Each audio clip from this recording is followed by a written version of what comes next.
I still have friends in Ireland that they contact me and they say, are you safe? Is everything okay? Can you walk out in the streets?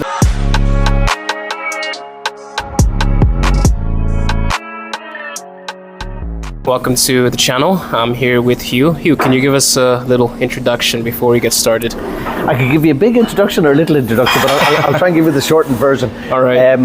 I'm from Ireland, Hugh Enaney. Many people know me because I'm not so shy, and I've been here in Russia since 2007, mainly working as an English teacher. That's how it all started, and then I went from English teaching to editing to translating to proofreading to video work to presenting on YouTube channels to being an editor of an English website for a number of years to being a drama teacher and to being an actor. So the list is long of the different professions that I've had here in Moscow. Russia's been good to me. That's amazing. Before getting into the actual profession, I wanted to ask you a few questions generally about Russia. What struggles have you endured here, and what positives can you take away from your experience here? Yeah, it's a good question, and I've been very lucky that Olga, my wife, was the reason that I arrived. We met in Vietnam in 2005, and as I said, I arrived in 2007 for love, to be with Olga. She arranged everything from apartments to cars to insurance to visas. So in terms of the struggles that I have endured here, they have been quite minimal. I still have had to deal with Russian red tape, and as a buddy of mine in Ireland said, Russians love their red tape. So every country has a share of red tape, but Russians do have a lot of red tape. It has become easier because of my documentary. I mean, what struggles? Struggles have been practical in terms of language. Struggles have been practical in terms of finding work from time to time. Struggles have been struggles like they're going to be in any country. The grass is always greener on the other side is what people say, but no matter where you go, your head and your heart are going to be with you. So you got to decide what you're going to do and go for it and aim for it. And my goal is to make sure myself and my family are fed and watered and content and happy. That's my primary goal. So that does revolve around income.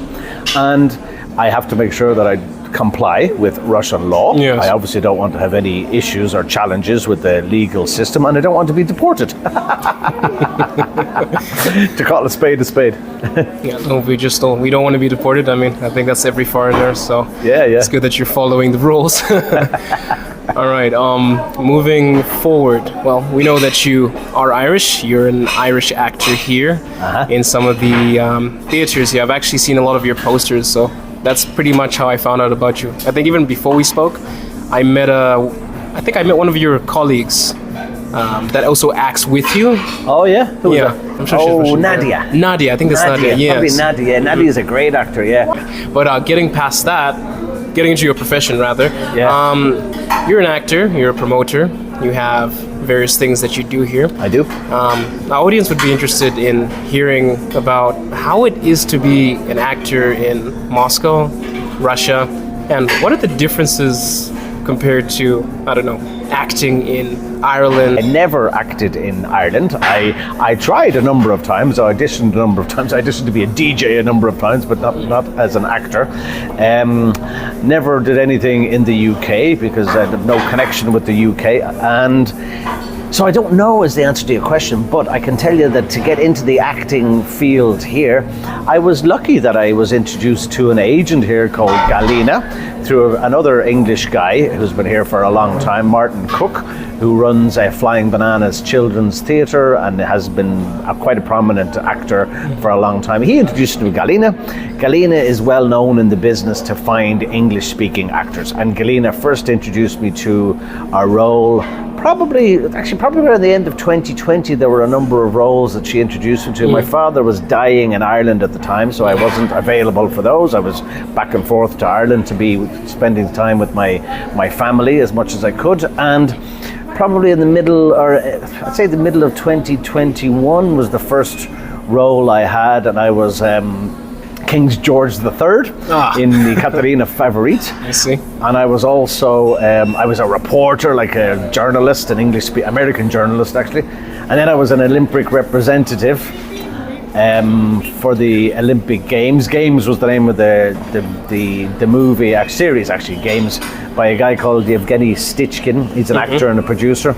So I can't really compare because I haven't done this type of work, had never done this type of work before I came to Russia. I see. But were there any difficulties trying to get into this field? Were there any things that you'd say hindered your chances? Or? Some of the, well, I'll tell you, one of the main difficulties at the moment is not being a Russian citizen. Because I have Russian residency now, I'm very active in different Telegram channels and some social media groups in terms of acting opportunities. I have a stupid amount of messages that come in every day, a couple of hundred messages every day for different casting projects, and many of them are Tolko Ruski Grajdanin. So that's my issue at the moment, that I want to continue with the process of applying for my Russian citizenship, and then it will make the process easier. I have all the documents. I mean, I have my own business here, tax ID, social security, pension, everything I have except the Russian passport.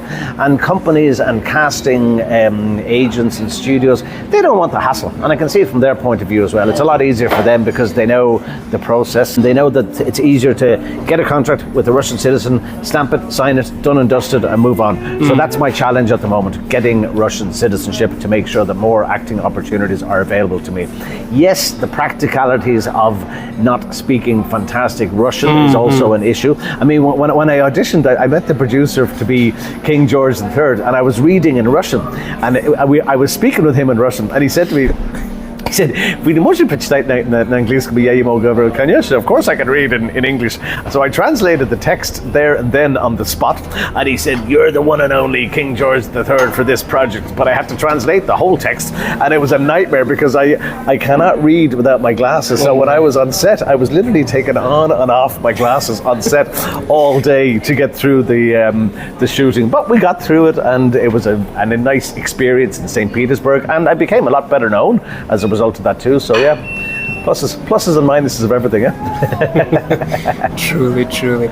If I were to come to one of your shows, what would I be seeing at one of these shows? Is it a drama type theme, or is it action? What exactly would Well, there's the show that we've been doing with Midas Theatre.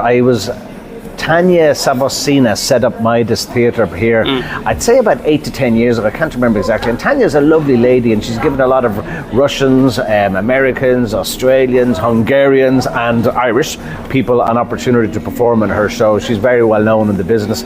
The show that we have, The Importance of Being Earnest, has been staged a number of times by Oscar Wilde, which I didn't really know much about, even being an Irishman, until I saw it on stage. That was good. I wasn't in that now myself. The other show that I've been in probably about 5 or 6 times already, is Till Death Do Us Part.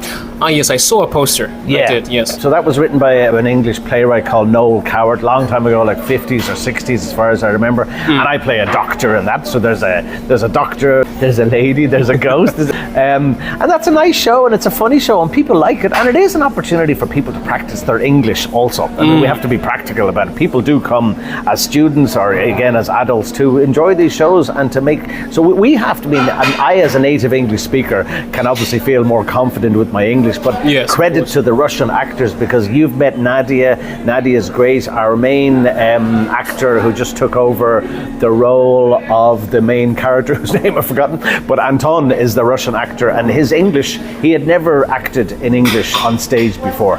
So it's a great experience for him, and great challenge for him, and he's managed to do it in a fantastic way with his English diction and his pronunciation. We're hoping that we're going to be able to do the show again, and maybe even adapt it for children too. There's another guy called Philip Evenin, and Philip has been again acting for quite some time. He's introduced me to some voiceover gigs. He's quite active now. I think he's doing what's it called, the Canterville Ghost or Tales of Canterbury. He's doing some children's plays at the moment, so hopefully we'll see more of those in the future too. I see. And just for the foreigners generally that want to move to Russia, of course, there are lots of social media posts and negative things that people generally say about Russia and the West. What is your opinion about the place after coming here and seeing it for yourself? And would you say that some of those stereotypes are real, or would you like to debunk them now? I can debunk them to the best of my ability and knowledge, in that Russia's been very good to me. As I said, my darling wife has been a fantastic support in more situations than I can count. If I had 10 hands, I couldn't count all the situations. Olga's been great. Russia has given me a lot in terms of loyal friends, loyal neighbours. Many of my friends are ex-students of mine. Some of them are just lazy now. We just meet and speak Russian and have some dinner, you know. but you know, they become good friends. People keep in touch with me, and they've offered me opportunity. Like, he's still teaching. I mean, a guy whose kid, his name is Ron Liu, and I taught his child in a kindergarten in 2010. And Ron contacted me. He's Canadian now. He had been here a long time. He contacted me in 2018. He said, "You're still teaching English?" And I said, "I am." And I ended up working for his company called Terralink, and I was teaching like about 120 of his staff. So like, it was a fantastic contract, fantastic project. And you know, people remember me, and I still get messages from people. Like to this day, a couple of days ago, one guy sent me a message and he said, "Are you still in Moscow?" I said, "Well, yeah, I live in Moscow." Yeah, so yeah, I am still in Moscow. I mean, I did think about it after the special military operation in February 2022. I, like many expats here, thought about, you know, should we stay? Should we go? What we will do? And I know a lot of people who left, and you know, I love my parents and I love my family, but if I came knocking on the door to my family and said, you know, "Can I have a place to stay for 2 weeks?" they'd be very happy. If I came knocking on the door to stay, can I have a place to stay permanently for me and my wife and my child, it would be a different situation. I don't have that opportunity. My mother's in a nursing home. As I said, my father has died, so that opportunity doesn't exist at this stage. Media have a huge part to play in how Russia looks on the international stage. You know, when Russia hosted the World Cup here in 2018, the reputation of Russia was great. The image of Russia was fantastic. It was welcoming. People were having fun on the streets. The decision that was made in 2022 to have the operation with Ukraine, a lot of Russians I know feel very, very strongly about the fact that President Putin made the wise, difficult decision to start that process and to effectively invade Ukraine and reclaim territory back to Russia, and to save Russian people living in Ukraine. I know from journalists that have been on the front lines in Ukraine that have seen Ukrainian soldiers kill Ukrainian people for trying to cross the border. And when I hear that from people that I know and trust, I believe that the decision was justified. I know that war is terrible and people suffer, and I don't want anyone to suffer in any part of the world. Nobody wants to have suffering in their lives. My goal is to alleviate suffering as much as I can. So yeah, media do have a huge part to play. I mean, I still have friends in Ireland that they contact me and they say, you know, "Are you safe? Is everything okay? Can you walk out in the streets?" And I say, "Yes, I'm safe. Thanks be to God, I'm safe. Everything is okay. Yes, we have food. Yes, we have income. Yes, we have a life here." Why is it for years that Russia has been the enemy of a lot of people? The Cold War happened between America and Russia, and it was us and them, and it was the Iron Curtain. And it was ignorance. So much of it was driven by ignorance, and then it was driven by corporations, and then it was driven by media. I'm far from a professional commentator in this field, but it's just sad that people have formed an image of a country they know nothing about. Come to Russia, see for yourself. There are lots and lots of people coming to Russia now, and I and a good English friend of mine who's been here since the mid-90s have just created a new project where it's really real Russia, which is going to be a combination of services, including tourism, including offering people access to migration experts, to visa experts, to property experts, taxation, finance, investments, payment processing. The list is long. I've been helping a lot of people for a long time in Russia and that are coming to Russia. Now we're commercializing what I do anyway. I mean, when that is available, I would definitely put it on my channel, and a lot of people can find you. I'll put your handles in the description so that people can contact you. Yeah, I'd appreciate that, yeah. I mean, the worst thing, Andy, that I've come across is people are claiming to be professionals in a field that they don't have the knowledge in. I'm not a lawyer. I don't claim to be an immigration lawyer. I don't claim to have all the answers. If I don't have the answers, I'll say I don't know. But if I can find the answers, I will find the answers for people. And what I've seen in many, many different Telegram channels and social media channels are people asking questions questions, and the questions can be like, how do I lodge my annual income declaration? I know, because I've just done this. Yes. How do I apply for Russian citizenship? I know, because I'm in the process of doing this. How do I organize my temporary residency permit? I know, because I've done this and my wife has done this. And then I hear people coming up with numbers like 200,000 rubles and 150,000 rubles. And I know one lawyer that says he'll do it for 120,000 rubles, and I know another lawyer that says she'll do it for 65,000 rubles. My word. Both of them are offering a service. It's the same service. It's the exact same service. I mean, what would be ideal is to have a handbook put together by an organization to say, this is the process, these are the forms you need to fill out, and good luck and do it yourself. Because 90% of it can actually be done by an individual. If an individual has any common sense, he or she can fill out the forms with some help from a Russian-speaking person, of course, and get the forms ready and get them to migration and get them to the multifunctionality migration center in Sakharov, which, by the way, it depends who you meet on the day as well. You can meet someone who's going to accept your documents, and you can meet someone who's not going to accept your documents. So that's what I want to do. That's why we're forming this business, because we want to connect people with trusted service providers. That's what we aim to do. I see. All right. I mean, this sounds very interesting. Also a very creative name. I would definitely be promoting that. And sounds good to hear that there's an easier way for people to deal with documents. As you said, it's easier to actually do these things on your own if you know which direction to go in. Yeah. You know? I mean, there's going to be red tape issues no matter where you go. You're going to have to deal with them, and nobody can make the process seamless. Exactly. Nobody can make the process automatic. It's just not going to happen. You're going to have to deal with the red tape. But if you have the patience and the determination to get the right forms filled in and get them to the right person at the right time, at the right place, it'll make the process a lot easier. Yes. So as we said before, you are Irish, and you're also very lucky, which is a coincidence. Irish, yeah. As I see your daughter, and I'm in green as well. Yeah. And you're in green as well. I see your daughter in the frame. She keeps on coming in and out. This is Alexandra. You want to say hello, Alexandra? Hello. So Alexandra is going to come in and say a quick hello. And Alexandra was my birthday present when I was 46 years old. When is your birthday? 25th of February. So this girl's birthday is on the same date as mine. And oh wow. The joke was that because her mother wanted to save money, and her mother Olga is the chief financial officer, but that joke isn't funny anymore. So. Mom doesn't like that joke anymore, does she? Not now, she doesn't. No, not now. She liked it the first time, and the second time she doesn't like it anymore. It's pretty much like my wife. My wife makes the same joke for at least 5 years, and I still laugh along. Yeah. Just to make her feel better, I guess. But yeah, it's very nice to hear different opinions about Russia, and I'm very glad that we also got to hear your story. With the closing remarks, what would you say if I was looking at this video and I was eager to come to Russia? Would you recommend me to come to Russia?